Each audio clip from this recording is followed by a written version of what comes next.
So, who will start reading today? Pallavi is in Malaysia. Can you read, Pallavi?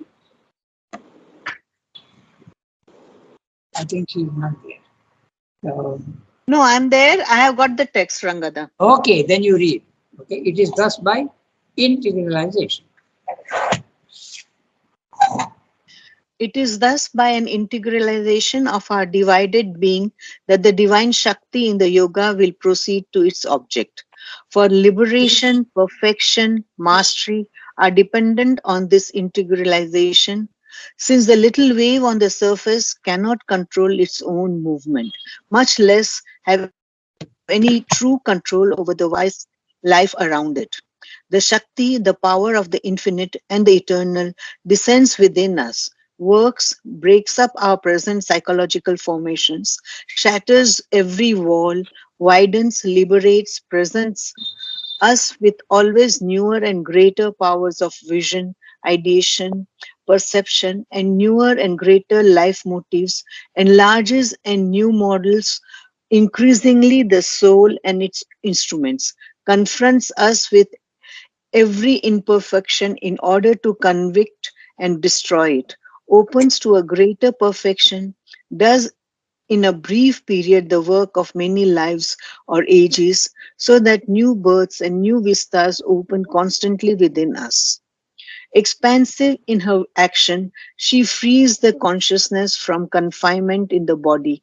It can go out in trance or sleep or even waking and enter into worlds or other regions of this world and act there or carry back its experience. It spreads out, filling the body only as a small part of itself, and begins to contain what before contained it. It achieves the cosmic consciousness and extends itself to be commensurate with the universe. It begins to know inwardly and directly, and not merely by external observation and contact, the forces at play in the world, feels their movement, distinguishes their functioning, and can operate immediately upon them as the scientist operates upon physical forces. Except their action and results in our mind, life, body, or reject them or modify, change, reshape, create immense new powers and movements in place of the old small functionings of the nature.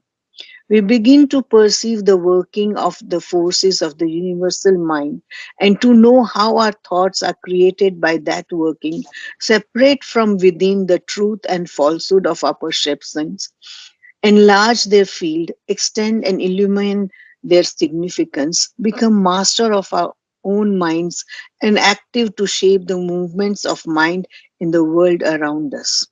We begin to perceive the flow and surge of the universal life forces, de- detect the origin and law of our feelings, emotions, sensations, passions, are free to accept, reject, new create, open to wider, rise to higher planes of life power.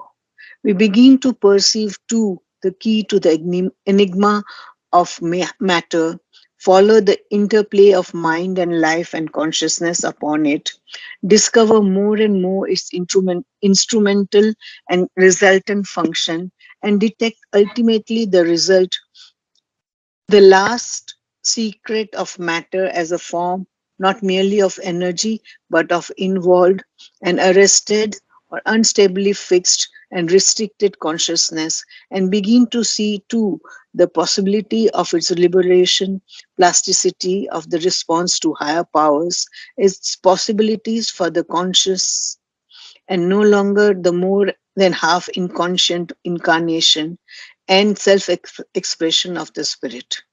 All this and more becomes more and more possible as the working of the divine Shakti increases in us, and against much resistance or labor to respond of our obscure consciousness, through much struggle and movement of progress and regression and renewed progress necessitated by the work of intensive transformation of a half inconscient into conscious substance, moves to a greater purity, truth, height, range. All depends on the psychic awakening in us, the completeness of our response to her, and our growing surrender. A big para, and he is explaining to us how the divine energy, divine Shakti comes and changes everything in our body, mind, life. If we are doing yoga and if we are surrendered correctly to her. Now, he is saying first he takes up the mental, then he takes up the vital, then he goes even to the matter, how it is acting. Very interesting para, and we have to see exactly what he is saying. So the first sentence itself, okay, we have to understand. It is thus by an integralization of our divided being. So which is our divided being, and we'll look at integralization, what it means. Divided being is our mind is one, our life is another, and our body is another. These three are there. There are other combinations also of these three. There is a vital mind, there is a physical mind, there is a vital physical, and a physical vital. There is a gradation on all these. Imagine, I was surprised to know one day that he is saying, there is a vital physical and a physical vital. The physical vital is slightly lower than the vital physical. Then you come to the mental vital. Then there is also a physical mind. So all these parts are there. That's a divided being. But just if you concentrate only on the mind, vital and the body, they are divided. Why they are divided? Because they are fighting all the time among themselves. Okay? What the vital wants, the mind says, wait, this is not a good thing to do. Okay? You want to go and eat something which is harmful to you if you are got a problem. Okay? Very often a diabetic wants to eat only sweets, which is not very good for him. So there is a division between the mind and the vital and the body. And body also is often not willing to listen to the mind or to the vital. Okay? Or it also participates. So this is a divided being. So the divided being has now to be made integralized. Integralized means harmonized. Integral means one. It's the opposite of division. So there is a harmonization that needs to be done between the mind, vital, and the body. And who does this work? It is the divine Shakti that comes down into it and does. To a certain extent, in the last sentence of this paragraph which he read just now, he says that all depends on the psychic awakening. So if the psychic is awakened, this work becomes much, much easier. Okay? But it has to be done by the Shakti, which descends from on top into our mind, into our vital, and into our body. Okay? So this is what he's saying in the. It is thus by an integralization of our divided being that the divine Shakti in the yoga will proceed to its object. Okay, what it wants to do. And what is it going to do? It depends on the individual's destiny and the individual's aim in life. It depends on that. For each one, it will be different. For liberation, perfection, mastery are dependent on this integralization. If they are all divided, then you can't go to the higher levels of consciousness. Level 2, you can't go because then there will be a great disturbance in the being. Okay, there has to be a perfect harmony below. It's like building staircase. If the staircase is badly built, that means our body, mind, life are not at all in harmony, and you want to go up, the staircase will break. You will fall. So that's exactly what he's saying. It depends on the integralization. There will be a very good harmony between mind, life, and body. Since, he is explaining also why. Since the little wave on the surface cannot control its own movement. Now this also we have to see in this way that our body, mind, life is part of the universe. And it's a universe that is determining our action. It is the ocean that determines how the wave will behave. It is not the wave that determines the ocean. In the same way, our body, mind, life is a little wave on the surface. So it cannot control itself. It is the universe, nature, universal nature that is controlling our body, mind, life. And so therefore the divine Shakti has to do this work of integralizing and harmonizing our body, mind, life. Cannot control its own movement, much less have any true control over the vast life around you. Not only you can't control yourself within, but you can't control yourself outside also. The Shakti, the power of the infinite and the eternal, descends within us. It doesn't descend always, but it descends when you are ready. It works.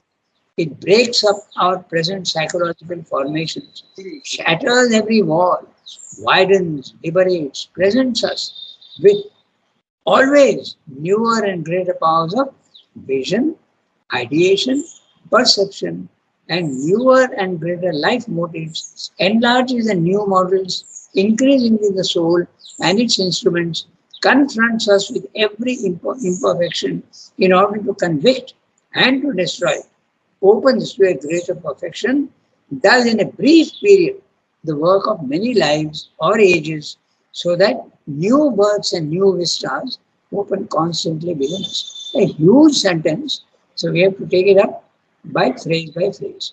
So, the Shakti, the divine Shakti which enters when you are calling her, she is the Shakti and she comes down into you and she start working, but this, the divine Shakti starts working without harming you. Okay, so if you are ready, then they will shatter and break and widen out. Now, what is the meaning by shatter every wall? Okay. First of all, it says that descent within us works. You may not even be conscious of the working. Okay, it breaks up our present psychological formations. In other words, your mind is different, your vital is different, and your body is different. In other words, it's like they are all three different rooms, okay, with walls in between them. So those walls have to be shattered. They have to all become harmonized with each other. They should not be divided. Therefore, these walls between mind and vital, between mind and life, and between life and body, they have to be all broken. So that's what he's saying, shatter every wall. If the walls are not shattered, how will the integralization take place? So it shatters every wall, widens, liberates, presents us with always newer and greater powers of vision. Now, one by one, he is going to tell you, first of all, vision, ideation. Ideation, the process, the method of getting ideas. Ideation, perception, and newer, greater life motives. Now he is coming to powers of vision, ideation, and perception, mind. Now he is coming to life. Newer and greater life motives. Normally our life motives are very, very limited. Very, very limited. Huh? We want only good food, we want good clothes, very small motives. We want success in life, but it gives you newer and greater life motives. Want to measure and give up so that these people don't. okay. Okay, right, we'll see this. Pallavi, please mute now. There is disturbance. Pallavi Di. She had muted herself. She is with others, no? That's why. Okay. So this is what she is saying. Now he comes to the vital. Life motives enlarges and new models, increasing the soul. Even the soul in the beginning is sleeping. So it enlarges and new models, increasingly even the soul. It has to be made awakened. And its instruments are body mind, confronts us with every imperfection. The divine points out to you, this is still imperfect, you have to correct it.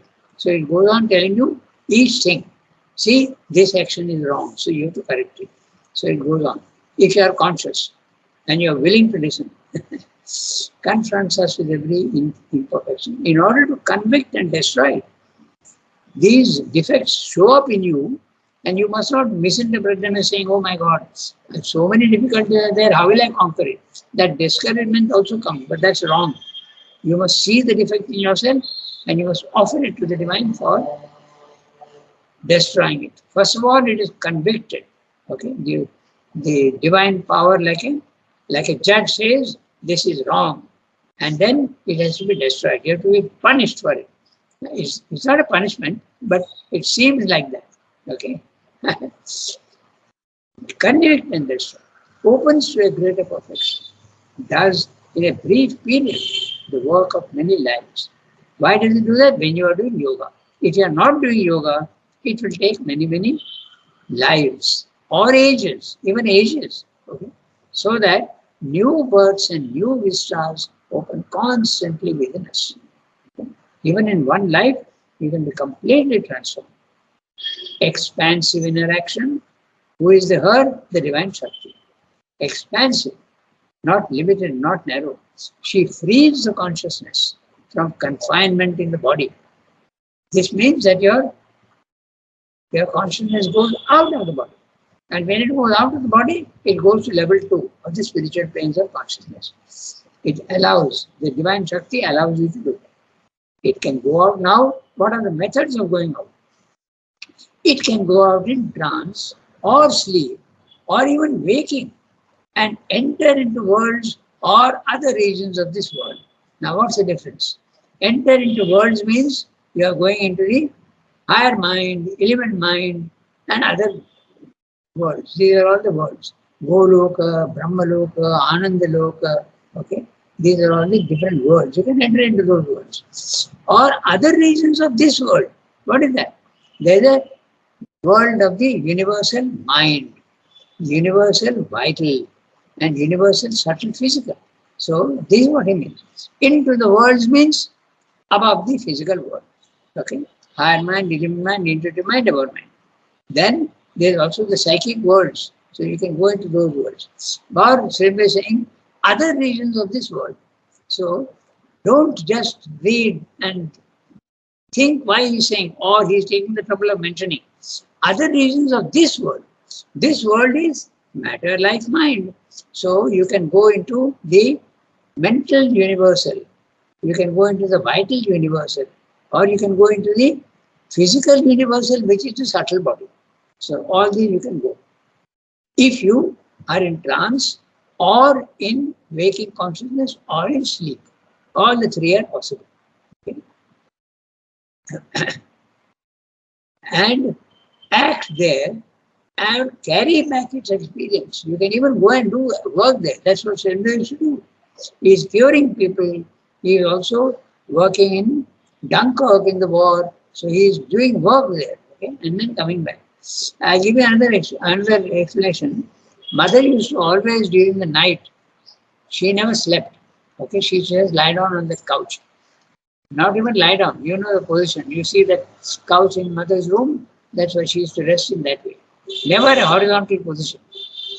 Slightly inclined, like a sofa, okay, slightly inclined. She used to sit there and she used to go to every sadhak in those early days when there were about 30 or 40 sadhaks only. And she used to go to each sadhak, enter into their consciousness and see what is to be done and do it. That's what Sridhar is saying here. And act there, okay, and carry back its experience. And one day, how do we know that she used to do that? Because she herself has said that. Secondly, one day, when somebody was not sleeping in his own room, okay, mother said, where were you yesterday night? When I came, I didn't see you in your room. So, it means that she knew. She used to go to each person and do that work. Now it's not possible. And now means, I mean, when she was living also, because there were 2,000 people. How many people can she do at the same time? So her work became not individual work, but general work. She used to help everybody in a general way. It spreads out. I'm reading the next sentence. It spreads out. What spreads out? The divine Shakti. Feeling the body only as a small part of itself. So first he told you about the mind, then he told you about the vital, now he is telling you about the physical. Okay?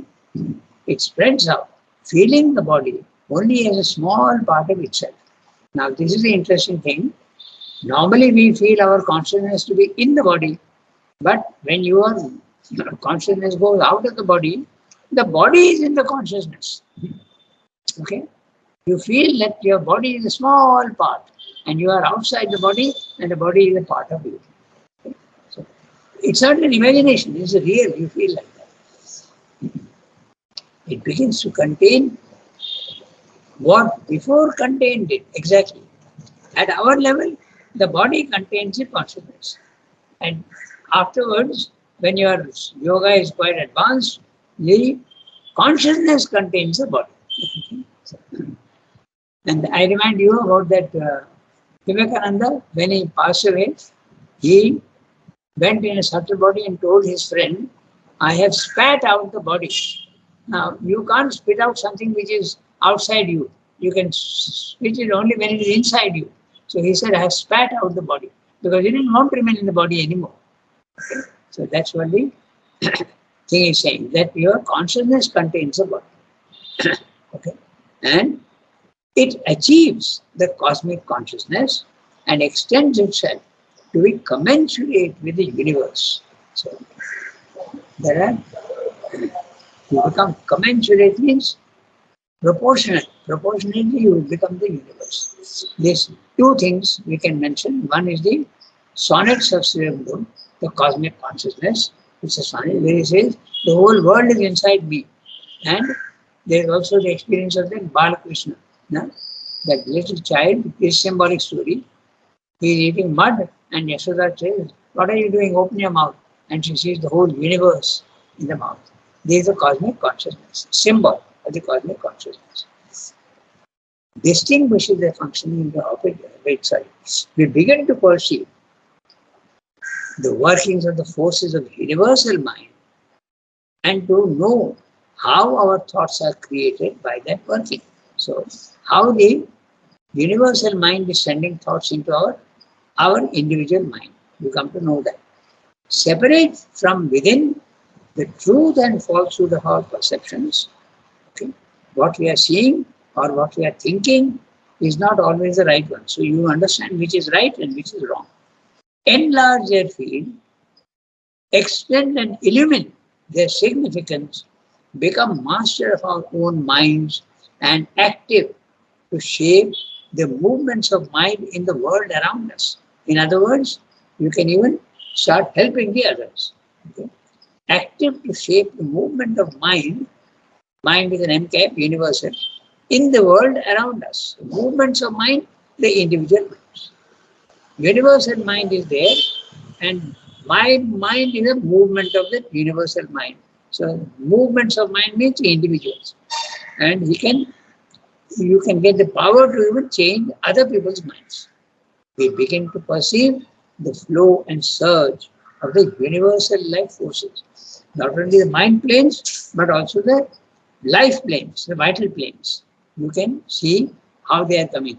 The flow and surge of the universal life. They're all vibrations, like waves. So, detect the origin and law of our feelings, emotions, sensations. From where are my feelings and sensations coming? They can come from the universal vital. They can come from individuals outside us. They can come from friends. They can come from enemies. They can even come from animals when they have feelings. They will enter into you. Okay. So all this you are capable of seeing and understanding.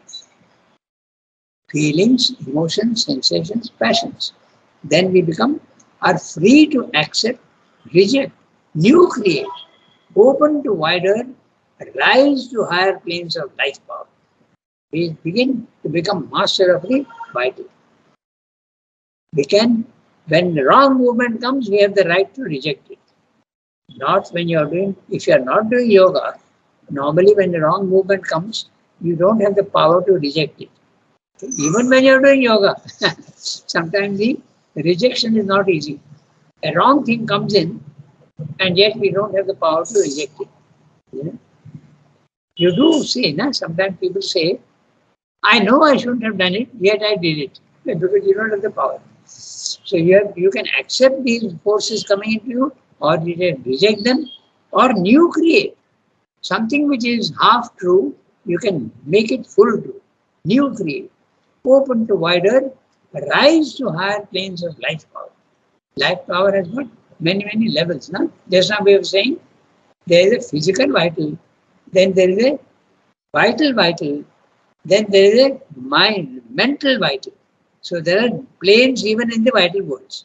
We begin to perceive too the key to the enigma of matter. So Remember, was very much bothered about this enigma of matter. What is this matter which seems to be the opposite of the divine? It's exactly the opposite of the divine. So what is this? It's an enigma, it's a riddle. So how to solve it? You start beginning to see how to solve it. That's why I remind you, a God's labor. He is digging deep and long in mud and filth, and he is understanding, bringing the consciousness down into matter itself. So we begin to perceive too the key to the enigma. There's a letter, very interesting letter of Sri Aurobindo, where he says, I've got my own Einsteinian formula, something like that he says, about the secret of matter. I'm being able to understand how to deal with matter, how to put consciousness into matter. It's not easy. But he's saying, because in other words, the consciousness has to enter, it enters very easily into the mind. Very easily, relatively. It enters with little more difficulty in the vital, and the body, normally it refuses. It does not accept the Shakti. But Srindra is saying that I have found the secret of how to put even consciousness into the body. Okay. So, But Rangada, yeah. if the consciousness is all powerful, why can't it enter the matter? No, it is not all powerful. The more you rise, it becomes more and more powerful. There's a gradation. Don't forget the law of gradation. Okay? At the lowest level, very dense and no power.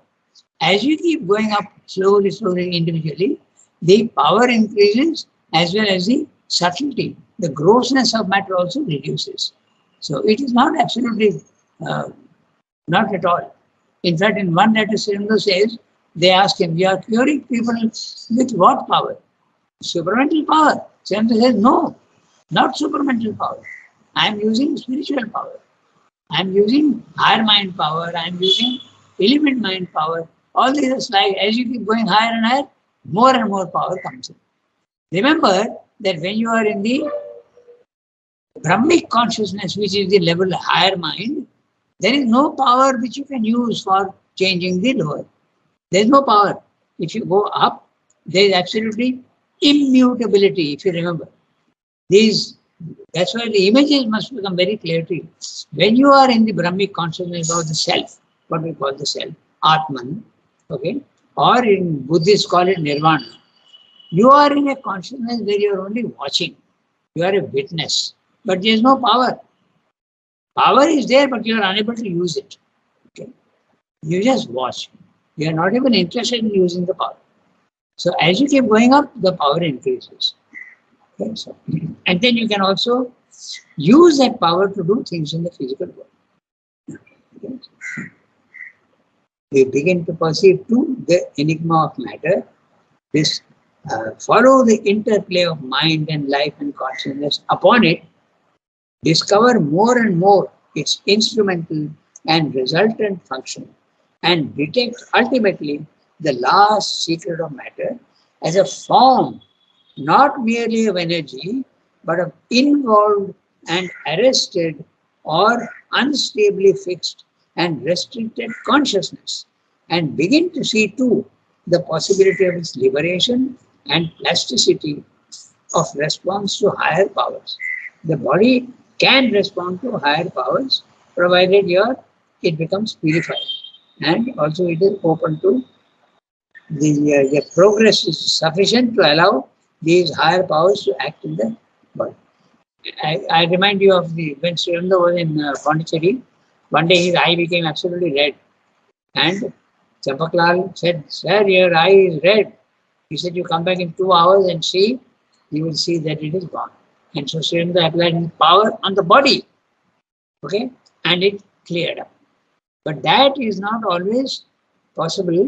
It depends on how much power you have to what height you have reached. The higher you go, the more power is there. But I'll just tell you one thing, because these questions come up.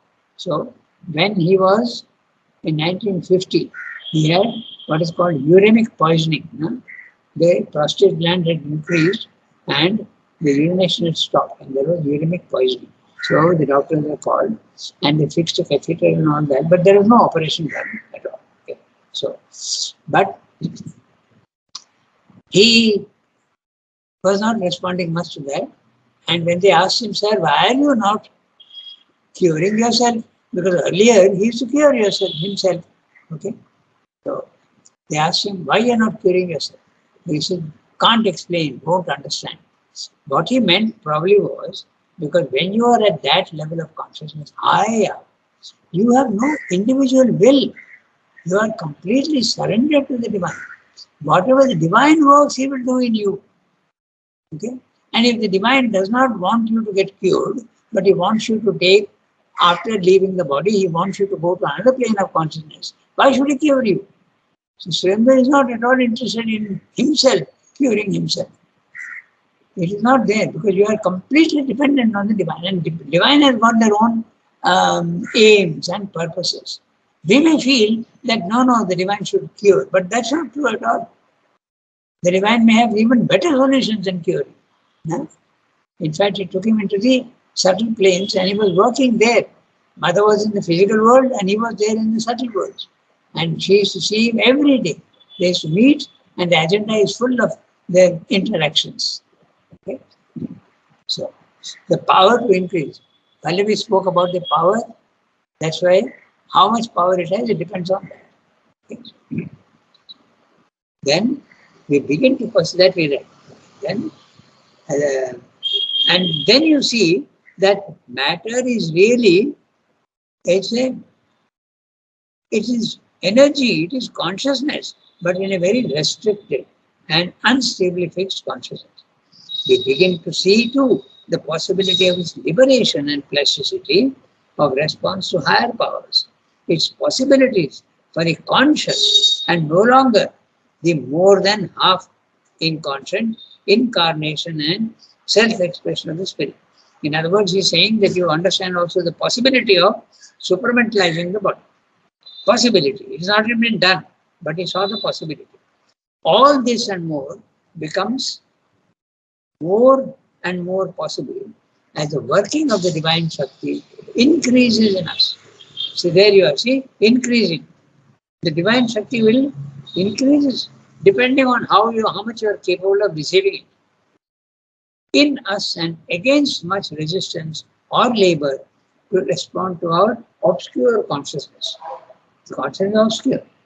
Through much struggle and movement of progress and regression and renewed progress necessitated by the work of intensive transformation of a half inconscient into a conscious substance, moves to a greater purity, truth, height, range. So, this is the divine Shakti working in the human mind, life and body. All depends on the psychic awakening in us, the completeness of our response to her and our growing surrender. So, even we don't open fully. So, that also is a growing, it's a gradation. Everything is graded. The principle of gradation is very important. If you keep that in mind, many questions get solved automatically. So, it is now 8:32. We have got some time. We can read one more paragraph. We may not be able to discuss it, but we can read. So, but all this... Yeah, tell me. So Shakti and consciousness are inversely proportional. If Shakti increases, consciousness is low. If consciousness goes on increasing as we go to higher planes, so Shakti will decrease. Power will be low. As you keep going higher and higher, Shakti and consciousness become one. Okay. Your question is, at the lower level, is Shakti less and consciousness is more? Is that what you're asking? No, as we go higher, consciousness Yes, tell me. and Shakti is low. And when we come to the lower planes, so Shakti is more, that is dominant, and consciousness is low. So they are inversely. Kiran, I can't understand exactly what you're saying. You send me an email message, I'll answer. Okay? Okay. Because now many others also are there. There's an individual problem. So you just send Okay. me your problem, I will reply to it. Okay? Yes. Okay. I think we don't have time now to read that other one also. So maybe we can stop. I have another class at page 40. So maybe we can stop. Okay. Thank you, Rangada. Au revoir, Merci everybody. Rangada. Au revoir. Thank you, Rangada.